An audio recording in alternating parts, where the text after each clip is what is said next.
Okay, well, we're going to wait a few seconds to allow people to come into the room, but we welcome you to this time, and we are so glad that you are here on a Saturday morning when it's beautiful outside to come and talk about how to cope with stress in uncertain times. This has been a very challenging few months for the whole world. And all of us feel it and experience it in different ways. All of us have different ways of coping and different ways of dealing with that. But even being here today is a form of caring for ourselves and learning more from people who are trained in this and on the front line. So I'm very grateful for Cheryl Wayman and for Bev Chen, and we're going to get to them in just a second, but I wanted to start with a word of prayer because prayer to the Lord undergirds all that we are and all that we do, and we want to ask for his wisdom and his refreshment during this time. So let us pray. Eternal God, we are so grateful for the way that you care for us, for the ways, God, that you comfort us and give us peace when we don't know what to do or where to turn. Lord, you are there with your people and your spirit. Thank you, Lord, for a little bit of time today just to talk about this difficult season in our world and to think about ways that we have been coping and ways that we the helpful ways that we could be. Thank you for Bev and for Cheryl. And we pray, Lord, that this time would be honoring to you and that you would speak deeply, God, to our minds and hearts. And we're grateful, Lord, that you made us to learn and to grow and to respond to your truth. And so infuse us, God, with your love and your grace. In Jesus' name, amen. Amen. So as we get started, I'm going to have Bev and Cheryl introduce themselves, but I just wanted to let you know that if you have questions for Bev and Cheryl as we go along, to utilize the Q&A button on the bottom of your screen. So on the bottom of the webinar, it says Q&A, and you can put your questions there, and then I will moderate and give the questions to our panelists. If you are having tech issues, put that in the chat. There's a chat button also, and then if you put the tech issues on the chat, then we can help you. Pastor Danielle is behind the scenes, and so she's helping us with that, and we're grateful for her presence among us too. And so I want to begin with handing it off to Cheryl Wayman. Cheryl, who has been at the Free Methodist Church for over 40 years and is a trained marriage and family therapist, and we're so grateful for the years of wisdom that we have been able to have from her. So, Cheryl. Thank you, Colleen. We are so glad to be meeting with you today via Zoom. We live in an age where we can stay connected, even though we're so far apart, it seems like, behind our closed doors in our homes. First of all, let me just say a little bit about why we decided to do this. Our licensed therapists, both Bev, Jennifer Miller, and myself, are all licensed therapists and members of our church family. And we comprise a counseling ministries team that meets regularly with Colleen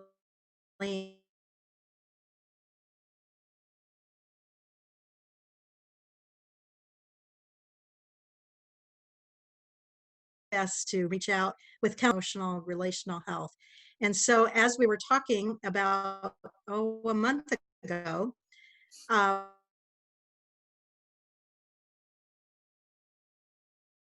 just the once in a century occurrence of a pandemic like what we're dealing with and the stress that causes, how we're coping, and to give you a forum for talking about how you're coping and if you're needing help with coping with just the unusual stresses, not only physically, but the emotional stress, the mental stress, and of course the financial stress that so many people are going through.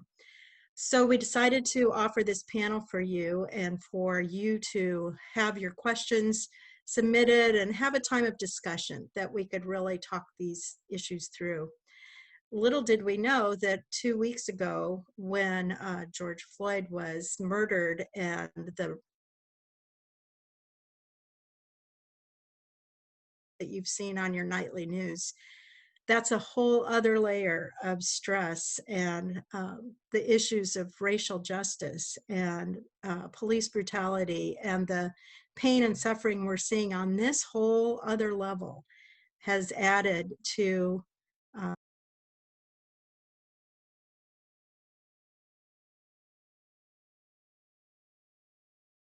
for me was I am going to live as fully as possible in this present moment. I'm going to ask Jesus to show me what it is that he is inviting me to, inviting all of us to at this present moment, and really taking in each day as they come. No longer can I be living 6 months from now and thinking what plans I'm going to do or take on, but I have to really live in the present now. A book that I had started reading that was really helpful for me, and even before the quarantine, is called The Grace of the Present Now by Macrina Whitaker, who's a spiritual director.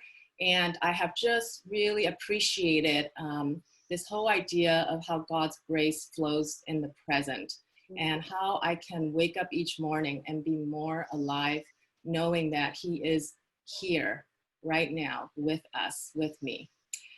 So one of the things that I did over the quarantine and continue to do is each day I would make sure I get out somehow, even if it's in my backyard, taking in the beauty of my garden, or it's going for a walk on the beach, or it's going for a hike. Each day I would take in beauty. I would find a way to take in beauty, especially since we are bombarded with negative news media feeds, and it's really hard to really do that on a day-to-day basis of watching so much news. So I unplug and I just take in beauty, and that has been so wonderful for me to be reminded that in the midst of so much death and hardship, there is spring, there is beauty growing all around us. There's beauty happening. And then for me, some other things that has been really helpful is actually going for a weekly hike with one of my friends who I have just wanted to explore hikes in Santa Barbara. So we go on a social distance hike and we explore different parts of Santa Barbara. And I have to say, I've explored more of Santa Barbara in hiking than I have in the past 8 years. And so I see that as a grace, and our friendship has deepened as a result of that. So, you know, doing it in a safe, socially responsible way. And that has been so life-giving. And I feel like that's something we will continue even beyond the season. I've also really appreciated being able to volunteer at Immigrant Hope. One of the things I think we all can feel is helpless and wanting to do something. And for me, I heard about Immigrant Hope a long time ago, and just got reconnected with Diane, who's the director of Immigrant Hope, and just asked how are the ways we can be praying for our immigrant community? What are the ways that we can step in? And one of the things that Chandra and I do on a weekly basis is get supplies for their pantry, and we just bring it. And it's been something that is a little small way that we can connect to our community, to those who are in much need, and also be able to be in prayer for those in our immigrant community who are really scared and who have lost jobs and they don't get the benefits of having a stimulus check sent to them. And I think for me, that has been really life-giving to be able to pray and actually do something tangible. So with that, you know, there's other things. I really appreciated cooking and learning new recipes with Chandra, who loves, we both are foodies, so that's been really awesome because we can't go to restaurants, so we're learning creative ways to make dishes. And last of all, I think I've really just appreciated the slower pace of actually being in quarantine. and being able to go deeper in prayer, and being able to reconnect with old friends that I haven't connected with in a long time. So I am seeing the grace of the present moment, and I'm very grateful for that, even in the midst of so much that is turbulent. So I love your ideas, Bev. You know, it reminds me of in grief counseling, we talk about with every loss comes a freedom, and not to trivialize what we've lost, not to trivialize grief in any way, but to realize that it opens up time for other things, other responsibilities, other interests, other relationships. And I love your idea of putting it into action by volunteering, but also to nurture your own soul with beauty by getting out every day and reconnecting with old friends. I've found that I've had longer phone conversations with my sister and relatives back east. I did lose an aunt to COVID in Michigan in April, on her birthday actually. And so of course there was the loss of not being able to gather with family to celebrate her life, but there was also you know, opportunity to make personal connections, possibly more than in a social setting.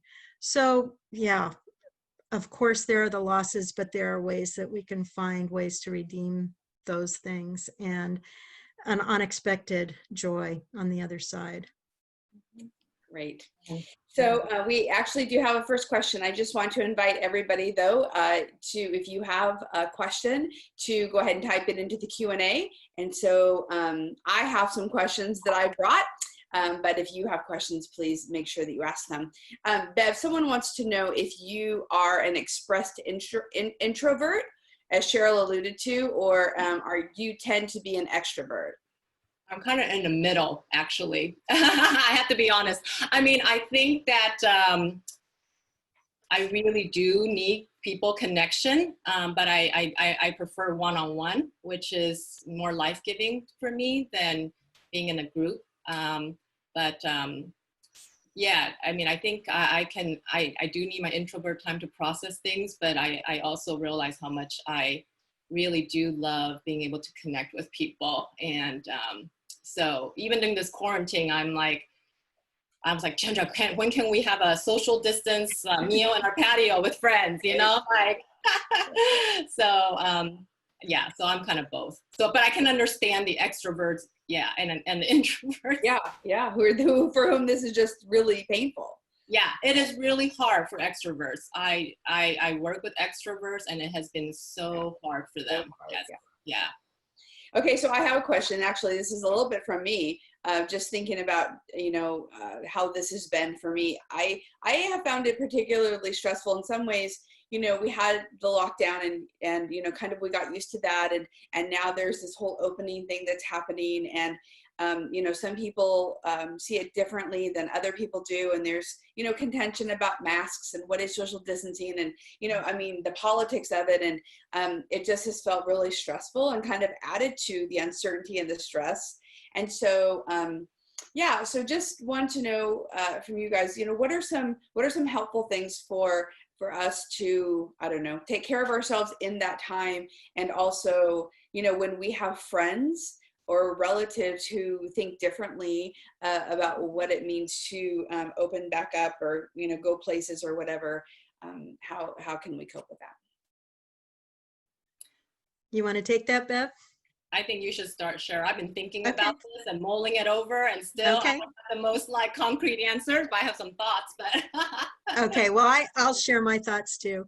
You know, I think we've all had to become skilled at keeping relationships with people who disagree with us, sometimes disagree with us heartily over the divides that our country has been dealing with the last few years. Political issues have divided people. Now, in some parts of the country, wearing a mask has become a political issue. It's like you belong to one political party if you wear a mask, and another if you don't, which is just sheer craziness when it's about the science and the medical practice and all that. But our country has gotten just a bit crazy, and that's a clinical term, I guess, isn't it? So Yeah, it is. I think so. So I think keeping our relationships foremost and remembering that what's the most important is the people, and caring about valuing people and their perspectives. And we're all coming at this differently. The thing is, with this COVID, the stakes are higher than ever. I mean, it can be life and death for people, whether they are safe medically because of their conditions or not. And so that's why I'm choosing probably to be more quarantined than maybe a lot of people are. But, I think part of the reason so many people are just going out and about and pretending COVID is behind them is they're just exhausted from the whole deal. Okay, we've given 3 months of our lives now to COVID. It's summer, I'm moving on, I'm done. Well, that's great. I mean, that's how you can feel, but that's like jumping off a cliff here down by the ocean. You can say, well, I think I'm going to be safe. Okay, but you may pay with a very steep price if you ignore the medical and scientific advice. So it's a tough one, Colleen, especially if you're living in a household with someone who has an opposite view of you. Thankfully, Denny and I have been on the same page about this, but I'm sure there are people who live in households who have very different views and different comfort levels with being in public. And that's a very tough thing to negotiate and navigate because it impacts both. Sure. Or have kids, Yeah. who are ready. Especially with kids, Yeah. especially with kids. Yeah. Yeah. Bev, what do you think? Yeah, this is so challenging because I think for me, what I've been really expressing to my clients or others is I think everyone has so much emotion right now, being cooped up for 3 months, and people with kids feeling like really sad for their children who can't play with other kids. And so there is so much emotion. And I think one of the most helpful place to start is just to name what is it that we're all feeling. Why, even if somebody says, I want to take a vacation and I want to go somewhere, and the other spouse is like, I don't feel safe. I think what's really important is what is behind the need, and being able to actually have a fuller discussion about that. Because I really, at the end of the day, wearing a mask is no big deal, but somehow, like, it's not about the mask, like in couples therapy, they talk about, it's really not about like the dishes, and so I think it's just helpful to really, what is the emotional need and the unmet need, what is the fears, just to really flesh it all out. And I think at the end of the day, it's just really important to remember, like, our relationship with each other is more important than whether or not we wear masks. Or I mean, yeah, we need to wear masks, I think, for the public general safety. But I just think at the end of the day, it's just helpful to really just go deeper behind the actual, like, what should we do? Because I think the compromise will come once people have enough space to emotionally ventilate with each other, and then get to, these are what's really important. What's really important is that we spend time together. Where we go for family vacation, for instance, is not that key important as much as we're doing it together in a safe way somewhere. So those are my thoughts. But one of them, oh, go ahead. Sorry, Cheryl. I was also thinking about that too, just in terms of, when we, have a difference of opinion, it's sometimes we try and talk someone out of it. Yes, that's not helpful. You know what I mean? And so that just isn't, really helpful. It's more helpful to kind of say, so, I just need you to hear me about, my thoughts and feelings about this, and help me to kind of get underneath it, like you said, because trying to talk me out of it or shame me out of it or cut me off or whatever is only gonna make me feel worse and harm our relationship. And isn't that what we've learned about trying to talk about politics over the last few years? People who are keeping their relationships with people who have different beliefs have had to learn that it's not about being right or talking the other person into your way of thinking, because that's not going to preserve the relationship. What I was going to say is I thought Stephanie Williams shared such a great resource for kids on Sunday in her children's sermon when she read the story about Ruby and her worry bubbles and how they would grow when she didn't talk about them. And when she did talk about them, how they would shrink and she didn't feel so alone. It's such sound psychological practice. This is how we heal from grief. This is how we heal from trauma. This is how we heal, is to talk through our stories, talk through our emotions, talk it out. And even if we have to talk it out several times, that's what love looks like sometimes, is just being supportive and listening and hearing those stories and the depths of the feelings, because that does bring healing. Amen. One of the things also I was thinking about is just how there, before the virus hit, there's so much anxiety. And, that we see, especially with young people, but, all of us experience it. But sometimes, when we talk about our anxiety, or we know someone who has anxiety, it's kind of hard to know how, what to do with it, because sometimes if you, talking about anxiety and I'm so anxious sometimes doesn't help me with my anxiety, right? And so I would just love to hear, when anxiety is heightened for all of us now, just what are some ways of coping with anxiety? How do we know when anxiety is taking over our lives? When someone in our life that we love is feeling so anxious, what can we do? That would be helpful. Well, breathing is the common exercise that is used in almost any therapeutic or medical setting. Learning to deep breathe and to slow one's heart rate and blood pressure down. You can measure it by biofeedback with deep breaths and relaxing your muscles and getting in touch with your higher power. In our case as Christians, with God, with meditating on God's word, with meditating on what is good and true and lovely and beautiful from his perspective, rather than rehearsing in our mind all the ugliness and fear tactics and bad news of what's going on. How we think, what we dwell on, what we ruminate about. If we ruminate about our worries, it's going to increase our anxiety. But as Christians, we can do more than just deep breathe and do relaxation exercises and that sort of thing. We can actually have a transformed mind, as Romans 12 tells us, by focusing on what is good and what is to be praised for, and to list and remind ourselves of all the things we're thankful for. I have a verse from the Message, which it's just my go-to in this. It's Philippians chapter 4, 6, and 7. And the Message is a paraphrase of the Bible. So it puts the real biblical verses into modern language through Eugene Peterson's perspective. But I love the way he describes it this way. And if I'll just read this for you. It says, "Don't fret or worry. Instead of worrying, pray. Let petitions and praises shape your worries into prayers, letting God know your concerns. Before you know it, a sense of God's wholeness, everything coming together for good, will come and settle you down.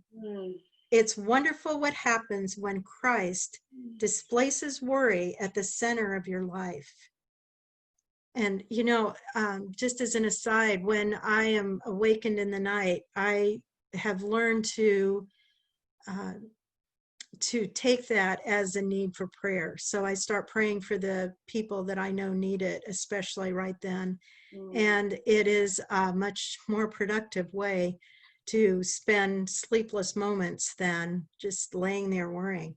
But let me go on with verse 7. Summing it all up, friends, I'd say you'll do best by filling your minds and meditating on things that are true, noble, reputable, authentic, compelling, gracious. The best, not the worst. The beautiful, not the ugly. Things to praise, not things to curse.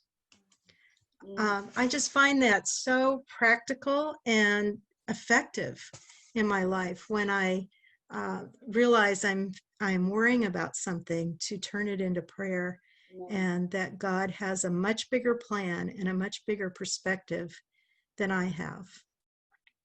Amen. Thank you. Bev? Yeah, I think it's helped.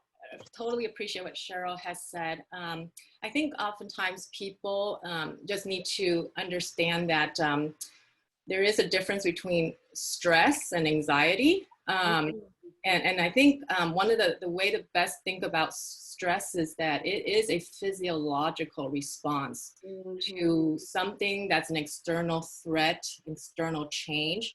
And so our body goes into fight, flight, or freeze mode. And that is a physiological normal response in the amygdala part of our brain. So so when we feel stress, one of the most helpful things to understand is that we need to first find ways to calm our body down. Because when we're in fight or flight or freeze mode, we actually can't think, and we can't really think very helpfully in terms of problem solving solutions. And so so stress is our natural bodily way of responding to the external environment. Anxiety is really more of a person-specific internal response to stress. And so what I mean by that is somebody can experience stress, but internally, even after the stressor is gone, they are still in this state of apprehension. They are still in this state of kind of doomsday, rumination, worrying, to the point for so many people, and this is when I think it's helpful to get some help. They can't sleep at night because they're ruminating. They have negative thoughts. They start to not feel like they have an appetite. A lot of my clients have gastrointestinal issues. They wake up just feeling like really ill. And so I think anxiety becomes more severe and can develop into an anxiety disorder when the stressor, which is an external threat, is no longer present. So it's the way a person internally basically experiences things, and they really feel like they're going crazy. They can't control. And I think the most helpful thing is to recognize that sometimes they need some extra support and tools. And for some people, medication is really helpful. And I'm not big on like everybody get on medication, but I do think for some people, it is a way to physically help them calm their racing thoughts and just calm them down enough that they can actually even go to sleep at night. And so I do want to say, when it is to the point where someone is losing sleep, where they are feeling like it's really taking over their life and functioning, it's affecting their loved one around them, then I think it's when they really do need to seek professional help. But I want to say something about ruminating thoughts and the way that I think anxiety can increase. So aside from just noticing your body, is noticing how do these thoughts actually escalate and increase my feelings of anxiety. So I really like the work of Dan Siegel. He is a psychiatrist at UCLA, and some of you may have heard of him, but he has written so many great books on just mindfulness-based stress reduction. Now, as Christians, I don't want us to freak out when I say mindfulness, okay? Because mindfulness is simply a present awareness to our physical sensation, our emotions, and our thoughts. It's just being present to those parts of our body that is actually creating more anxiety. So he has an acronym that I really like called STOP. And he literally says that whatever we're doing, whenever we're starting to feel the panic, the first thing we want to do, S stands for just stop whatever we are doing. So it's just important to just physically stop ourselves if we are going, just 100 miles per hour. And T stands for taking a deep breath. And so as we stop and we calm our body down, we can actually begin to observe what's happening in the present. And then O is observe. Observe what are the thoughts that are creating our anxiety right now. Observing what our physical sensations are. And then, I don't know why I'm echoing. Do you hear that? I do hear that. Okay. Keep going, see what happens. Okay, so O is simply just observe. So once we take our deep breath and we observe, we're actually able then to proceed. So P stands for proceed. How do we proceed from what we have observed? And so oftentimes with people who have ruminating thoughts, I really like this metaphor. I want you to think about like standing on top of a mountain. And I often, as a Christian, love to think of the mountain as like, God is holding me as my foundation. And our thoughts are like clouds floating by. And the problem is that if the moment you tell yourself to stop and be still, our thoughts are going crazy. It just can't. It will keep going. And so I often say it's not helpful to tell yourself, oh, I just have to stop thinking about worrying thoughts. It's not that easy. It's not as easy as just like, I'm going to stop thinking about worrying thoughts, because I think what's helpful is to think about the fact that our thoughts are going to do that. It's like floating clouds, but the key is not to get attached to those thoughts, because we react whenever we have a thought. So let's say I'm worried that I'm going to get COVID. Well, you know, you need to realize that this is a thought that's floating by, but maybe right now in my house at this time, as I'm talking to you, the chances of me getting COVID is very unlikely right now. And so I think it's not allowing ourselves to attach to every anxious thoughts that we have. And so I think for me, centering prayer, or, you know, some ancient Christian practices talk about the breath prayer, Lord Jesus, have mercy on me. It centers me when I can realize that my foundation is, you know, on the Lord, and I will have racing thoughts. Those are just going to come because I'm human. And my goal is, okay, God, I'm having these. And I kind of, even as Cheryl was saying earlier, pray and surrender these thoughts. But I think it's also helpful to then meditate or on like promises of the Lord, because I find that the moment I tell my clients, okay, let's name these anxious thoughts, write them down, like, you know, whatever. I think if we don't like claim it with like God's promises and meditate on that, our thoughts are still going to gravitate towards the negative. So we need to replace that thinking. And for me, and CBT, cognitive behavior therapy, is all about noticing our cognitive distortions and then challenging it. So as a Christian, I think challenging it is applying the word of God and being able to use something we keep going back to as a way to meditate on. So I think, it's not as simple as let's just stop worrying. I think it is really about recognizing that, that's what anxiety does. It just takes over our thinking, and then that fuels our feelings of anxiety, and then we feel more anxious. And then for some people, they start to have panic attacks. And so, it is very physiological, and it affects all parts of us. So that's all I want to say about that for now. Well, thanks really thanks for taking it deeper on the anxiety, because it isn't just our thoughts.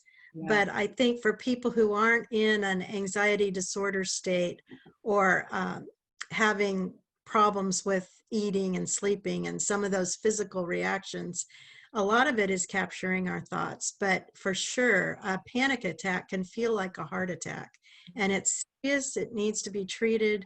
And you've very well expressed how the cortisol and adrenaline just floods our biochemistry in our body, and it's not something we can talk ourselves out of. So there are those times when medication is very helpful. Okay, we have a few more questions. One is about what are some ways that I can support my elementary aged kids?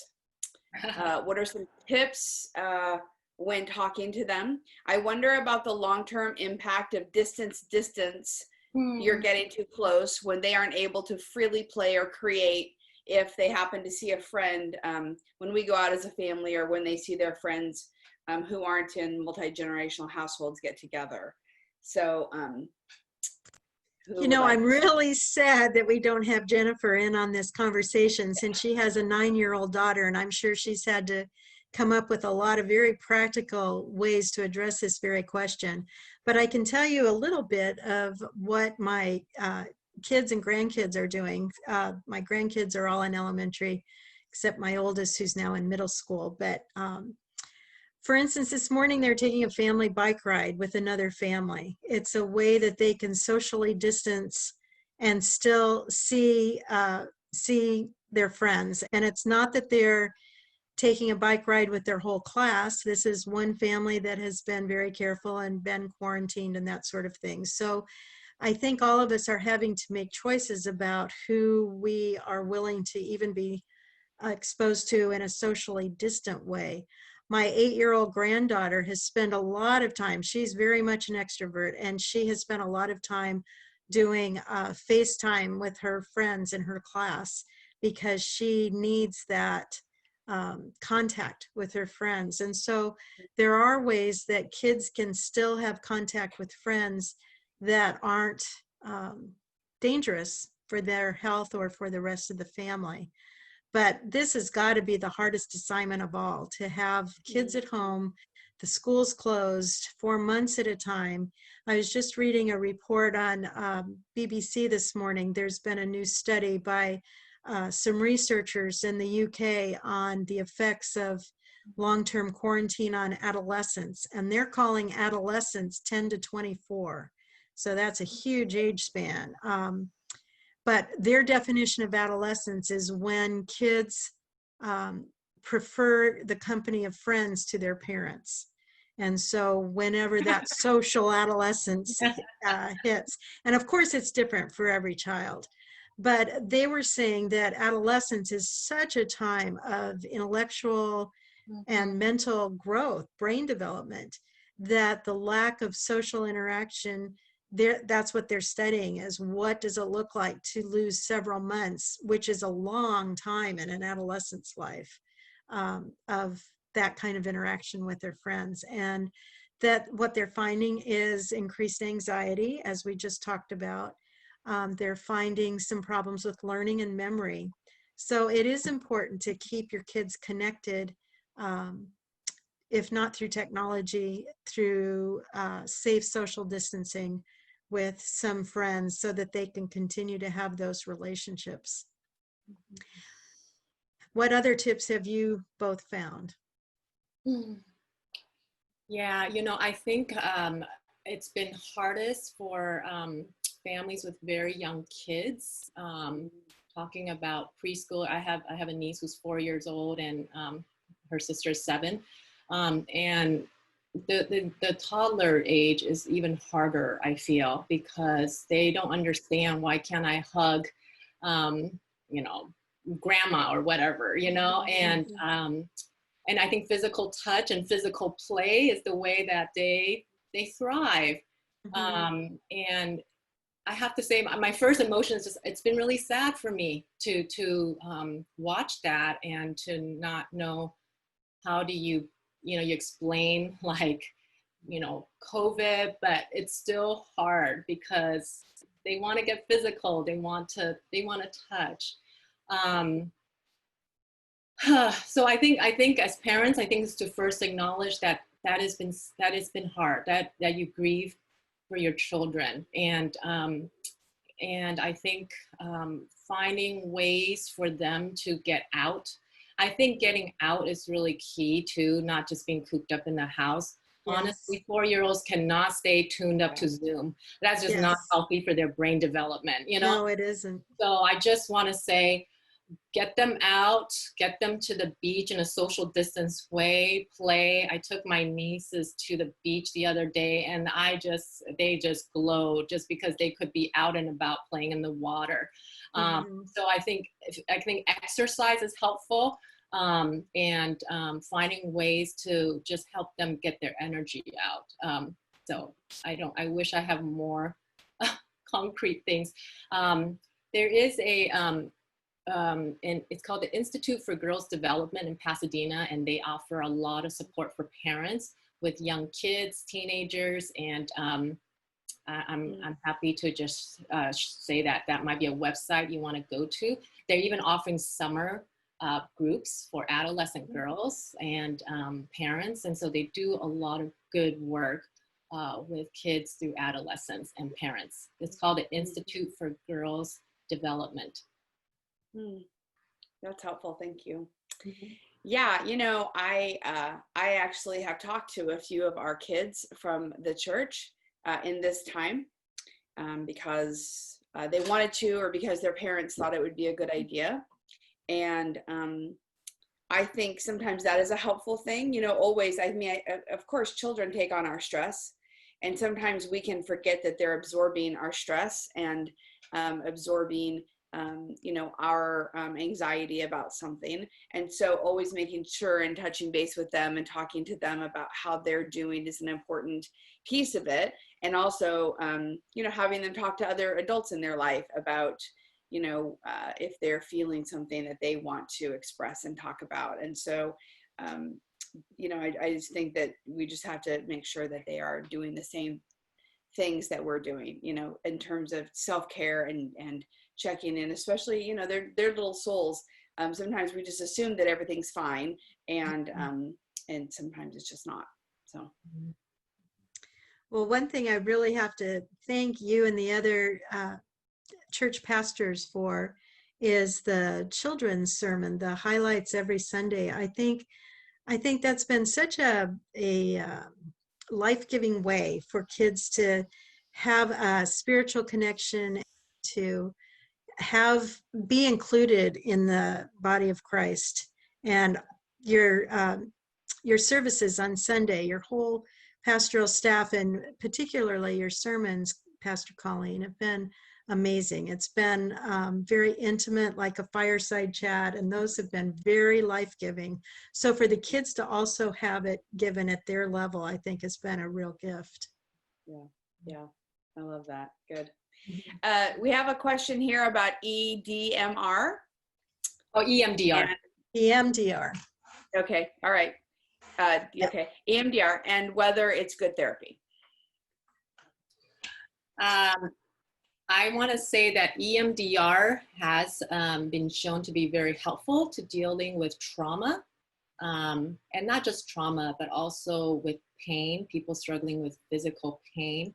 I am not an EMDR certified person, so I can't speak extensively about it, but I have many friends who are, and it works really amazingly, but you have to be someone who also is ready to kind of embrace that kind of modality.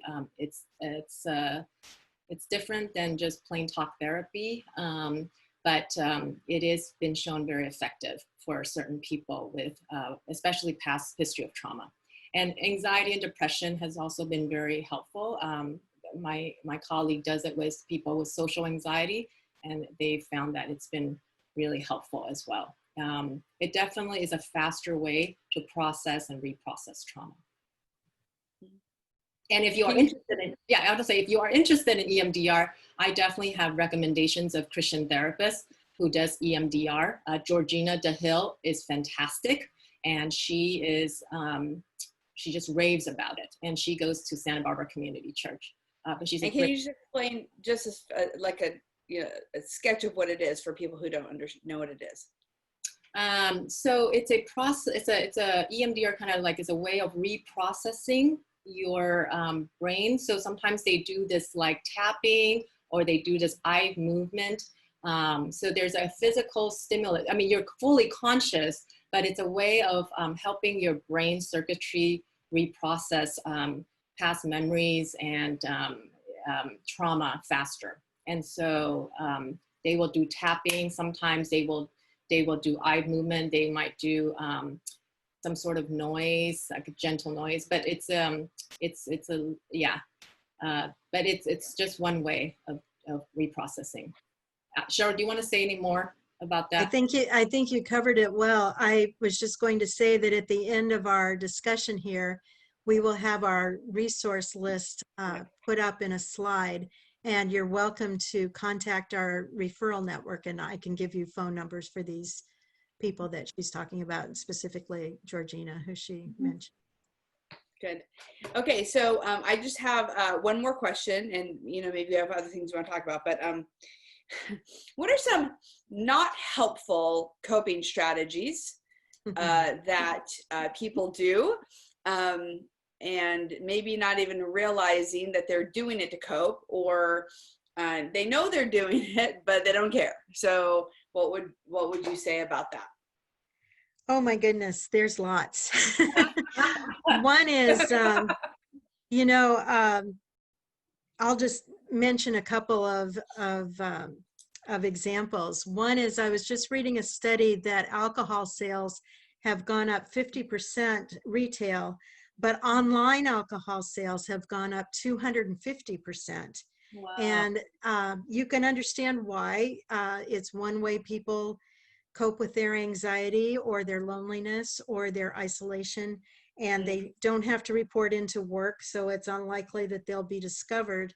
But the problem is they don't realize that they're setting themselves up for addictive patterns, because the same effect they got with maybe one drink in the past now requires 2 or 3 or more to get the same effect. It's always upping the ante on what it takes. The other thing a lot of people don't realize is people over 65 don't metabolize alcohol the way that adults younger than 65 metabolize it. They begin to, as we all know, those of us who have turned 65, our metabolism slows down, and we start to metabolize like a child, a 10-year-old might metabolize, and we would never think of giving them alcohol to cope with their anxiety or depression. And so this can be especially harmful for seniors, especially with medications that seniors are often on that can interact with it. So that is one really dangerous way to cope. It can also lead to falls and all kinds of other unexpected problems.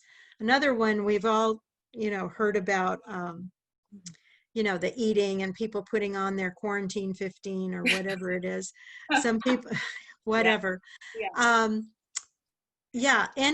Any habitual behavior of coping with emotions that is not a healthy behavior is just going to be that much harder to break once this is over. And people who put on their news channel first thing in the morning and let it just run all day, we have, as interested and as absorbing as this can be, we leave the TV off until the news at night, and we listen to the news report, get the updated COVID numbers, find out what's happening around the world, and we tend to like to hear what's happening globally, not just in our own country. Leaving the TV off till just the evening is a helpful thing, but there are so many other unhelpful things. Looking for people to blame, I mean, that's probably the most dangerous.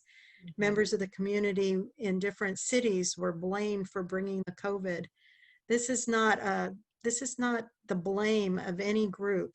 In fact, they're finding that there were 2 strains of COVID, one that came to the East Coast and one that came to the West Coast, and different sources, and this thing has mutated. This is not any group of people's issue. It's a global issue, and we need to attack it globally. Bev, I'm sure you can think of other unhealthy ways to cope.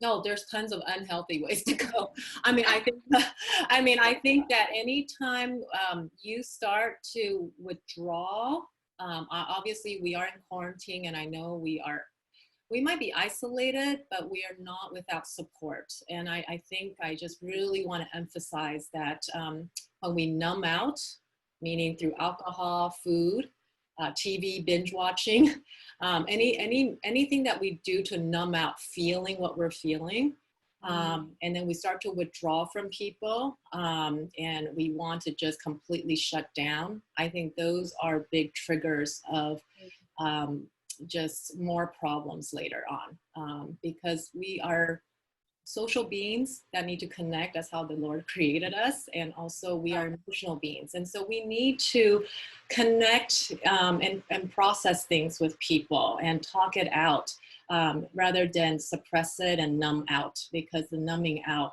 will in the end be more detrimental.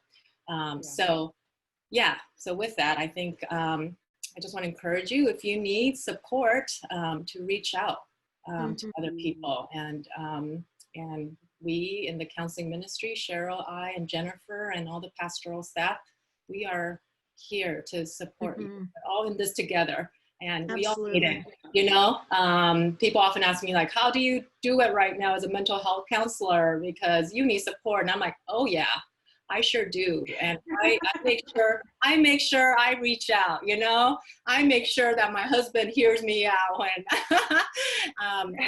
that I reach out. And so, yeah, we all need it. So I just wanted to say that. Yeah, that actually kind of leads me to my last question. And that is that, you know, sometimes there's a stigma around counseling. There are family systems where, you know, people have been raised that we don't share our, you know, our stuff or our business with other people. There's, you know, probably a lot of fear about it. And, you know, I mean, I know people who, you know, would never go to counseling. And, you know, I don't know. I mean, what would you say to that, to people who might have those people in their lives, who might be that way themselves? You know, pastoral counseling is a good place to start. Some things are spiritual issues. Some things are addressed easily by a person that you already trust as a pastor. And there isn't the stigma attached to meeting with your pastor for some families like there is a professional therapist. And a pastor is well trained of what is beyond their scope and when they need to refer to a professional therapist, and they'll let you know if you need to go further and deeper, and so that may be a good way to start. Yeah. Well, I think right now we can all use a counselor. So, I mean, I have to say, Amen, sister. I fully believe in counseling. I think we all could use. I mean, I think you know, being Asian American, I mean, there's so much stigma in you know, Asian American communities to getting mental health help. So oftentimes, I think these days, especially the younger generation, it's actually really popular to go and have my own counselor kind of thing. But I think that one of the most helpful thing is just to think that, you know, sometimes it's hard to talk to people you love about things because you don't want to burden them or worry them. Or sometimes you're having issues with your loved ones that are hard for you to talk about. And so, you know, actually, I think there is something really helpful about seeking someone who is a little removed from that and can provide more of a objective perspective. And the thing about counseling is that it is confidential and private. So any fear of like, oh, I can't let this get out of my family. Well, you know, your counselor is someone who maintains confidentiality and privacy. And so it is a very safe space to help you begin to talk through some of the challenges of the stress that we currently live in. So when I say that we can all use it right now, it's because we're all in this together. And so there is nothing shameful about reaching out.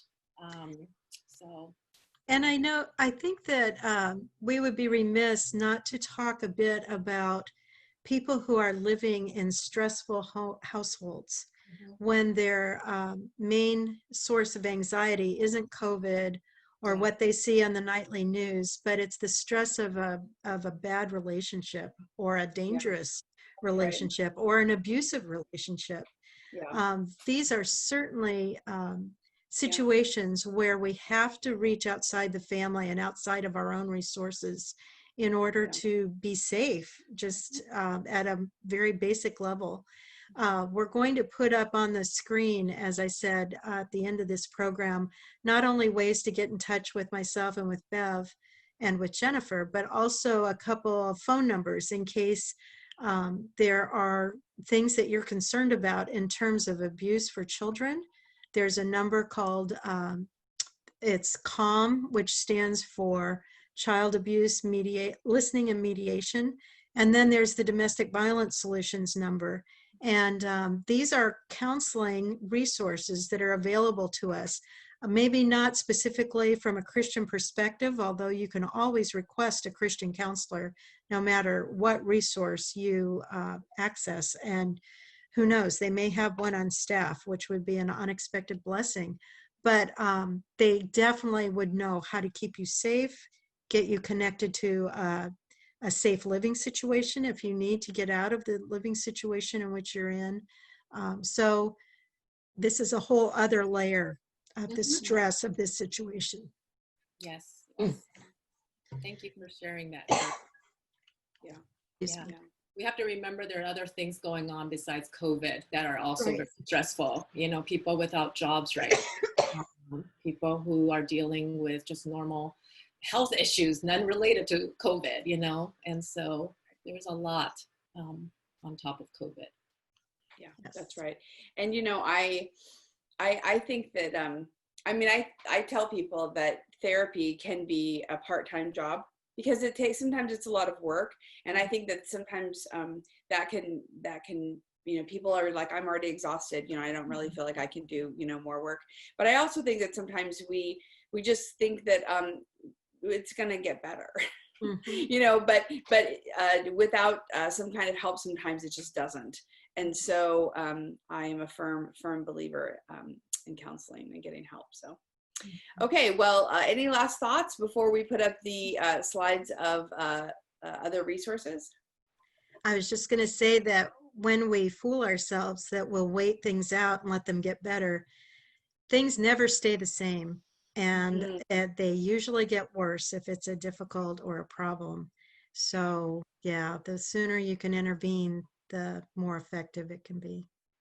Yeah, and you know, we talked about this before when we sat down to plan this, but what I've seen is that people who were on the margin or on the edge of, you know, something in their relationship or, you know, in their lives that were very, very hard, when this hit, that just kind of tipped them over. Yes. And that is, you know, it just is a reality of what we're living in. And I just think that such a good message that we don't have to do this stuff alone, that we have people who are trained, people who love us, people who, you know, our own referral network that we have. It's just, I think, very important to take care of our souls and our lives so that we can get the healing that the Lord wants us to have, that he brings to us. Absolutely. Amen, Colleen. Yes. Good. All right. Any last thoughts then?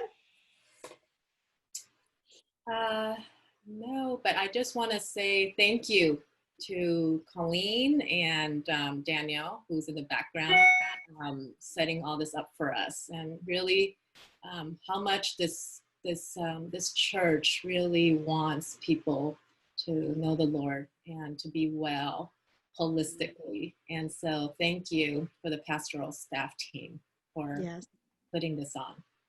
Amen to that. And thank you for joining us. Right. Okay, Cheryl, did you have more thought? I just said amen to Bev's comment. Amen. Absolutely. I appreciate the care and the pastoral care that continues to come from the church, and I know so many benefit. Okay, one last question before we go. It's hard not to compare all of my needs are met circumstances with those who have worse struggles than I do, with those who need food, shelter, jobs, and they feel guilty. Well, I love Bev's comment about getting involved by volunteering, and Immigrant Hope is a great place to get involved, but there are other organizations too that are needing help. And if you're feeling especially blessed and that your needs are all met, this is a great time to get involved and help others who are less fortunate. Yeah, that's the thing. How do we feel the guilt of having so much, and we are blessed so much. But at the same time, I think we need to be wise with how we, think about what is socially safe for us or our family when we think about volunteering. So I just think it's something we need to be in prayer. And I think it's helpful to just really ask the Lord individually, what is the Lord requiring of me right now? And I want to say to a lot of people who have young kids or caring for, elderly parents, that is your ministry. And I think that, God has entrusted each of us with something. And so I think it's helpful to just think what is realistic given my circumstance right now. Even as you pray through and discern how to reach those who are more vulnerable. And there are many ways to give, right? But I think we just all have to ask what is the Lord asking of me that is doable within my current circumstance. So, yeah. Well, thank you, Colleen, for convening us and for leading this discussion. I think it's a helpful one, and I appreciate the opportunity. Yes, thank you. Good. So Danielle, can you put up those resources as we close?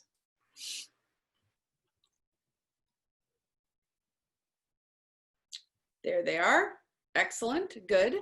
So here are some resources: the Counseling Referral Network, Bev Chen, Jennifer Miller, Cheryl Wayman. All of these are also on our website, Cliff Drive and the Free Methodist Church. And of course, you can always contact a pastor or the office to get these, but here is their information. And then I think we have another slide for the resources for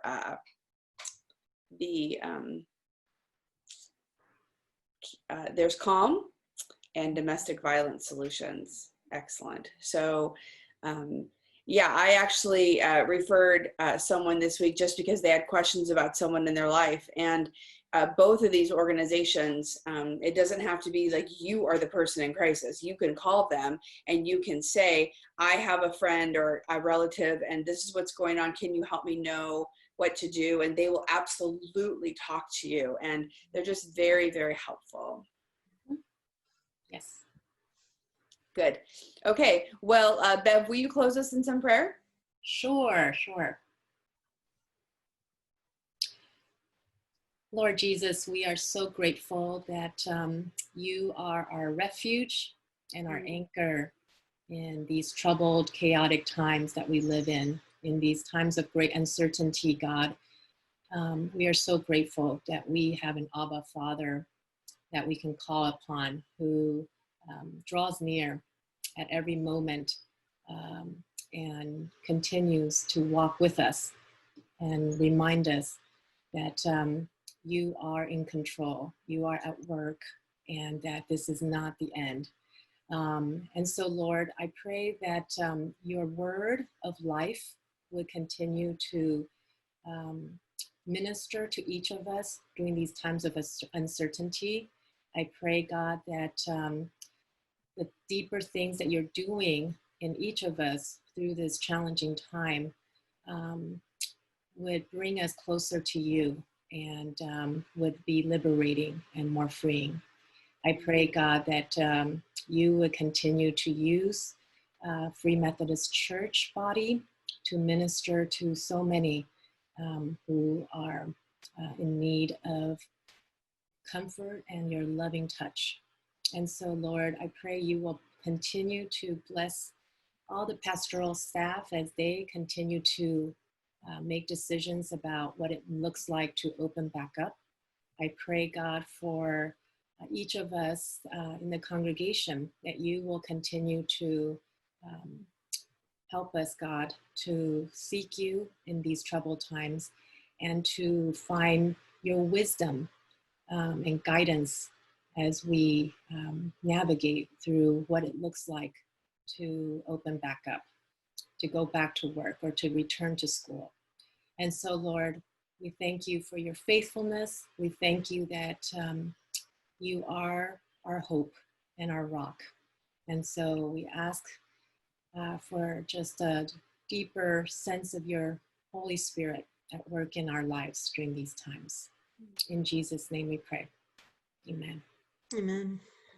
Okay. Thank you so much. Lord bless you and keep you. Yes. Amen. Amen. Bless you guys. Blessings.